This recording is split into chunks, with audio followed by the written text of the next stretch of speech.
바른 시각으로 보는 바른 경제 시간입니다. 한남대 글로벌 IT 경영학과 강신철 교수와 함께하겠습니다. 어서 오십시오, 교수님. 예, 안녕하세요. 지난주에 그 통계청이 비정규직 근로자가 갑자기 증가했다 이런 통계조사 결과를 발표하면서 네. 여러 가지 논란이 일고 있습니다. 예, 현 정부의 기조가 이 비정규직을 줄이겠다 뭐 네. 이런 비정규직 제로 이런 정책이지 않습니까? 예, 근데 결과로 나타난 거는 비정규직이 오히려 늘었다 해서 여러 논란이 있는 것 같은데요. 네. 이걸 오늘 좀 바른경제 시간에 좀 살펴볼 텐데 먼저 그 비정규직 근로자의 정확한 개념부터 좀 살펴봐야 될 것 같아요. 네, 현재 그 국내에서 통용되는 정규직과 비정규직에 대한 공식적 구분은 2002년 그 노사정위원회에서 처음 정의가 됐습니다. 예. 통계청이 제공한 그 통계 표준 용어에 따르면 근로기간이 따로 정해져 있지 않은 상시 근로자와 달리 근로기간이 정해져 있는 계약직, 일용직 등으로 한시적 근로자 그리고 시간제 근로자 그리고 비전형 근로자 이게 세 가지 타입으로 구분합니다. 예.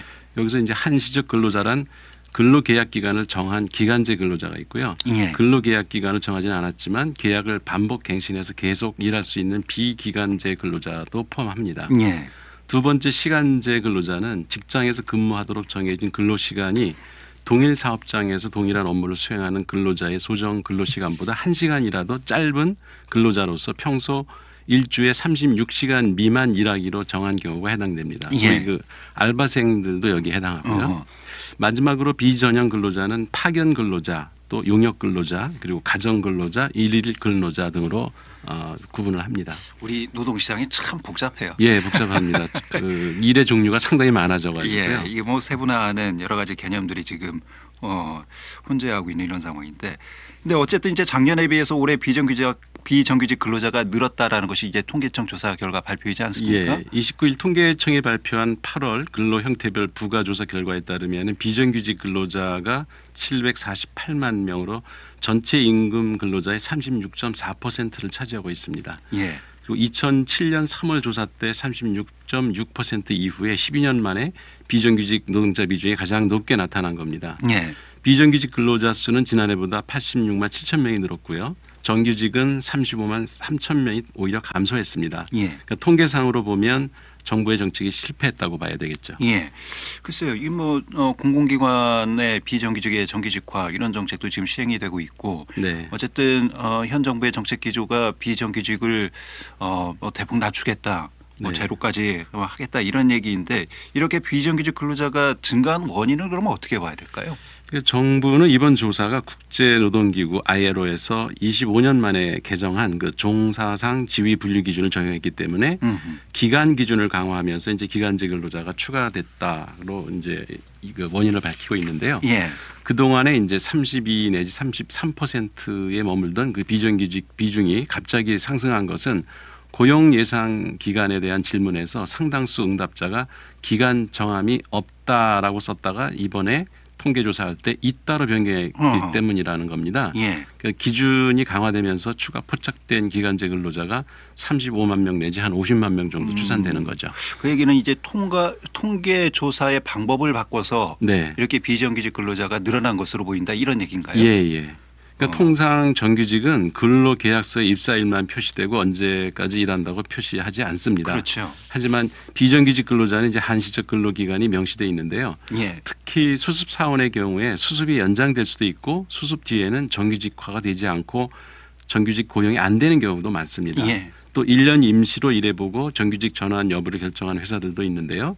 그런데 과거에는 이런 사람들이 상당수 정규직으로 분류가 됐습니다. 본인은 이제 정규직이다 이렇게 인식을 하고 있었는데. 그게 왜냐하면 통계청 조사 방식이 회사에 찾아가서 근로계약서를 일일이 찾아보고 조사하는 게 아니고 그렇죠. 그건 개별 아니죠. 가구 집으로 찾아가서 개인의 기억에 의존해서 방문 조사를 하다 보니까 예. 조사 대상 본인이 정규직인지 비정규직인지를 명확히 판단 못하는 경우가 있었던 거죠. 그 개인에 따라서는 막연히 회사에 취업했고 지금 일하고 있으니까 정규직이라고 생각할 수도 있지만 예. 실질적으로 고용 예상 기간을 이제 노동자에게 언제까지냐 물으면 그때서야 이제 이건 정년까지라는 게 아니라 서류상 단기간에 계약이 만료되거나 조건에 따라 일을 그만둘 수도 있는 사람이다라고 이제 그때야 인식을 하는 거죠. 예. 결국 통계청의 통계 분류 방식이 잘못된 게 아니고 그동안 우리나라 통계 방식이 보수적이었고 그다음에 국제노동기구 기준을 따르지 않아서 다소 이제 과소 추정되었던 게 이제 현실화됐다고 봐야 할 것입니다. 예. 분류상 이제 비정규직에 포함이 되지만 정규직으로 인식하고 계셨던 분들도 많이 계셨고 네. 그런 부분들이 이번에 조사 방법이 바뀌면서 아 나는 명확하게 비정규직이구나 네, 그걸 알게 된 거죠. 알게 되면서 자연스럽게 비정규직의 숫자가 늘었다 이런 얘기군요. 예, 맞습니다. 다른 나라의 경우는 어떻습니까? 이 비정규직 비율을 어떻게 계산하나요? 사실 이 비정규직이라는 단어가 우리나라에서 명확히 정의가 돼 있고 다른 나라는 좀 통일된 기준이 사실 없습니다. 예. 국제적으로도 없고 OECD에서 제대로 된 그 정의가 내려져 있지 않습니다. 그래서 수평 비교하기 쉽지 않은데요.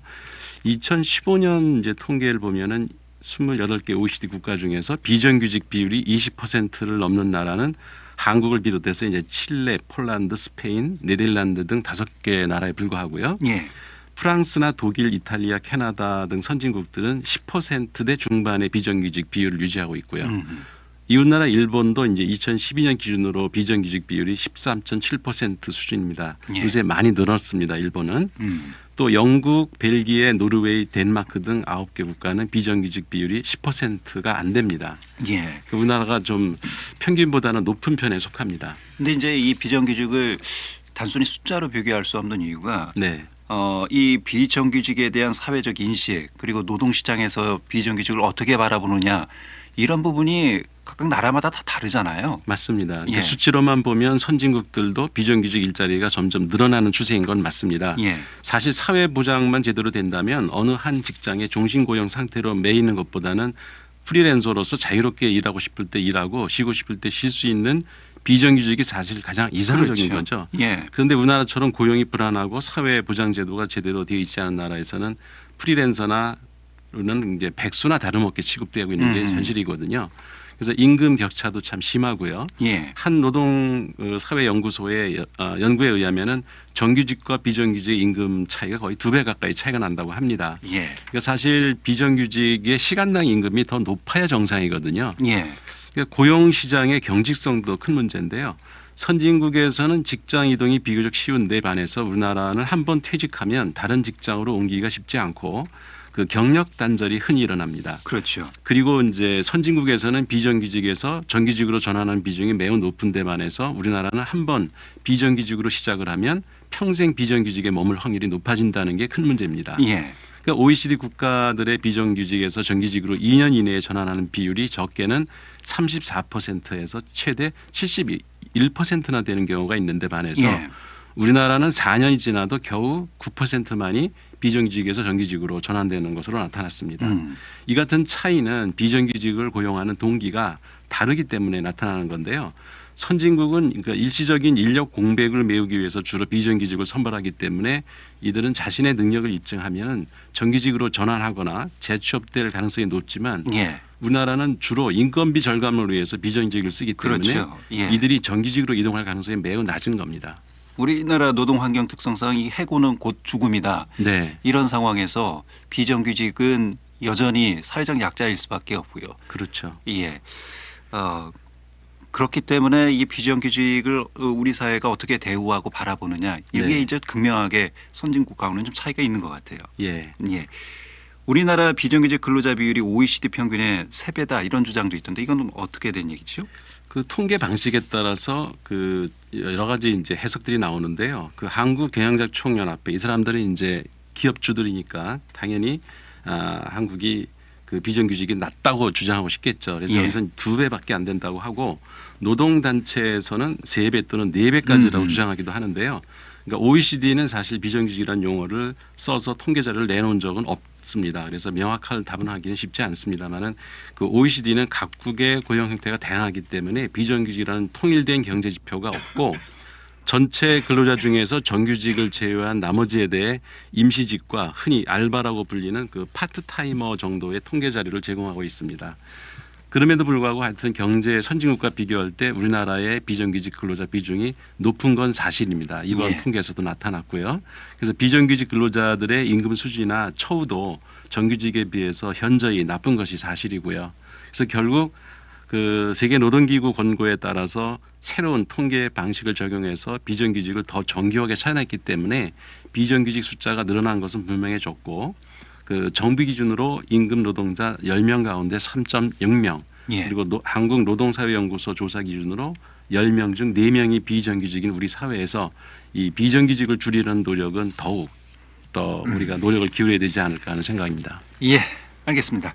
오늘 바른경제는 최근 발표된 비정규직 통계를 좀 들여다봤습니다. 한남대 글로벌 IT 경영학과 강신철 교수였습니다. 고맙습니다, 교수님. 예, 고맙습니다.